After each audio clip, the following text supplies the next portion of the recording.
Now, let's run the script.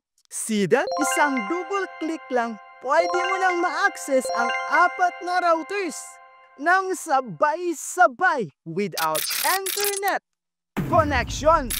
Kuya IT, paano nga ba i-access ang 192.168.1.1? Wala nga daw internet access. Sabi ng iba, kailangan daw po ng internet connection or mobile data para makapasok sa router. Tatapusin na po natin mga ka-IT ang urban legend na yan. Chismis lang yan. Sa video na ito, ipapakita ko po sa inyo kung paano i-access ang 192.168.1.1, 192.168.8.1, 192.168.100.1, at 192.168.254.254 without internet connection. At i-access po natin ang 4 na router na yan ng sabay-sabay. So by the end of this video po mga ka-IT, kaya nyo nang i-access ang kahit anong router na meron po kayo. Ang kailangan lang po natin to achieve this, syempre dapat ang inyong routers ay connected po sa inyong PC or smartphone or nasa LAN ka po or local area network. So lilinawin po natin.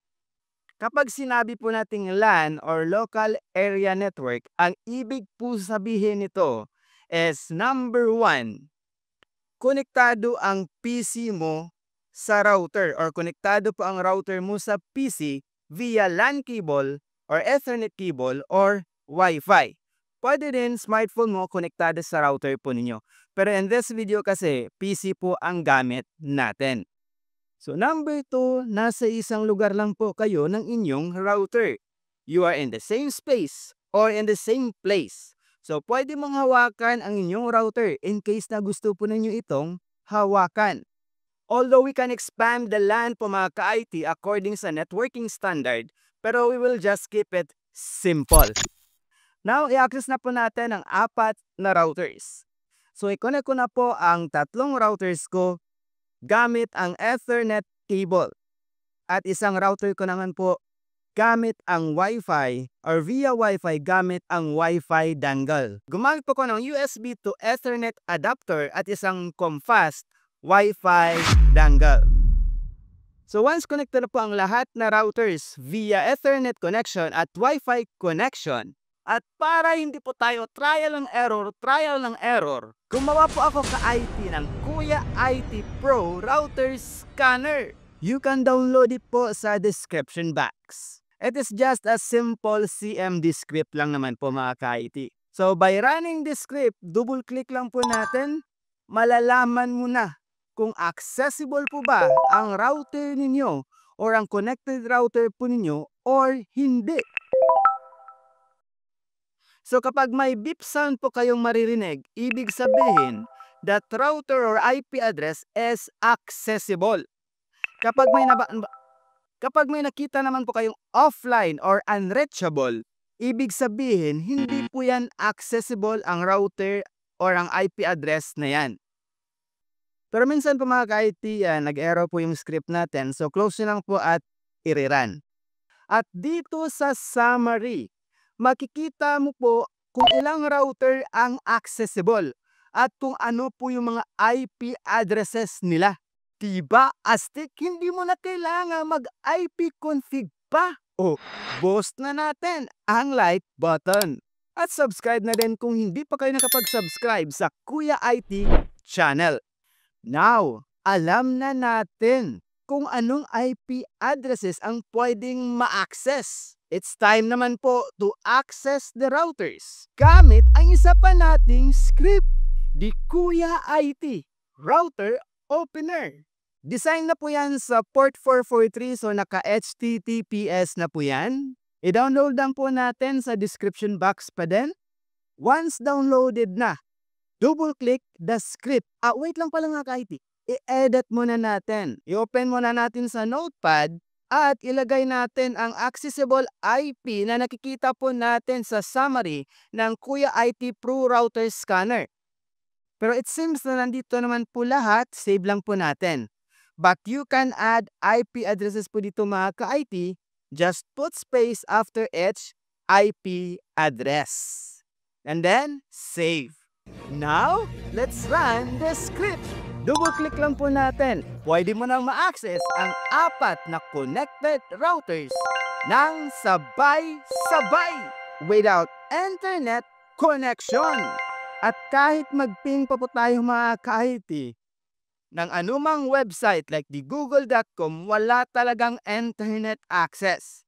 Now, i-input na po natin ang mga respective username and passwords ng ating routers.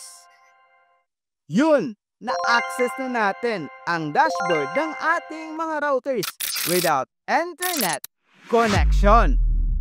What if Kuya IT hindi pa rin ma-access? Or ma-access ang 192.168.1.1 or any routers IP gamit ang script kahit nakakonect naman po ang router sa PC. So number 1 solution po natin dyan mga ka-IT is to make sure na connected po talaga sa PC ang inyong router via LAN cable, Ethernet cable, or Wi-Fi. And number 2, dapat nakakonect po ito sa LAN 1 kung ang gamit po ninyo is Ethernet cable or LAN cable. And number 3, make sure din po na umiilaw ang LAN LED light ng inyong router, LAN 1, at ng inyong LAN port ng inyong PC. And number 4, syempre yung Kuya IT Pro router scanner po natin, designed po yan to detect connected router sa inyong PC. So it must work po talaga. Kuya IT connected naman pero ayaw pa din. So let's try the number 1, the incognito. So mag-open po kayo ng browser in incognito mode at itry po nyo i-type ang IP address ng inyong router. If ayaw pa din, so number 2, kailangan na po natin i-gawing static ang IP address po ng inyong PC. And it should be according to your router subnet or network ID. So kaya crucial po dito, dapat alamin po ninyo ang IP address ng inyong router. So usually para sigurado po tayo, makikita po niya sa ilalim ng inyong router, no? So hindi po kayo kung napalitan niyo po yan, i-reset niyo naman po ang inyong router to restore the default IP address po ng inyong router. Once sigurado na ba kayo sa IP ng inyong router, so proceed na po tayo sa number 3 kung ang IP address po ng inyong router is 192.168.1.1. So dapat ang first 3 octets din po ng inyong PC is 192.168.1. So the first 3 octets dapat kapareho ng inyong router's IP. Or the first 3 numbers ay kapareho ng inyong router's IP. So ulit, 192.168.1.1 ang inyong router. So dapat inyong PC, yung first 3 octet niya is 192.168.1. What if kung 192.168.8.1 naman po ang IP ng inyong router? Di syempre, yung first 3 octet is 192.168.8 naman po yan.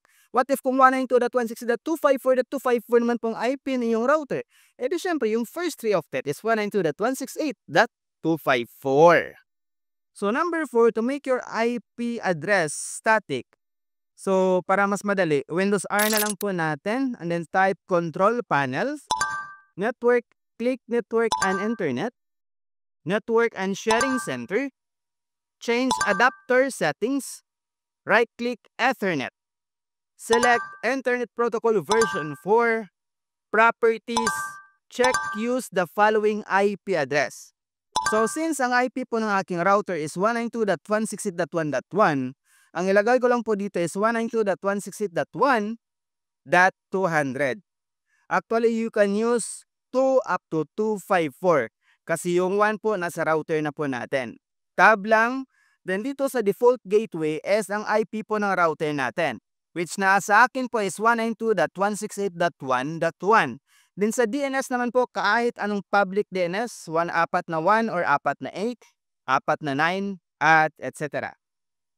Now, you can run the Kuya IT router opener or manually type the 192.168.1.1 sa inyong browser. Make sure lang po na naka-HTTPS na po yan Dahil in most cases, kulang lang pala ng S, yung HTTP. Kung ayaw pa din, edi syempre, seek professional help na po mga ka-IT sa kuyait.ph website/coaching.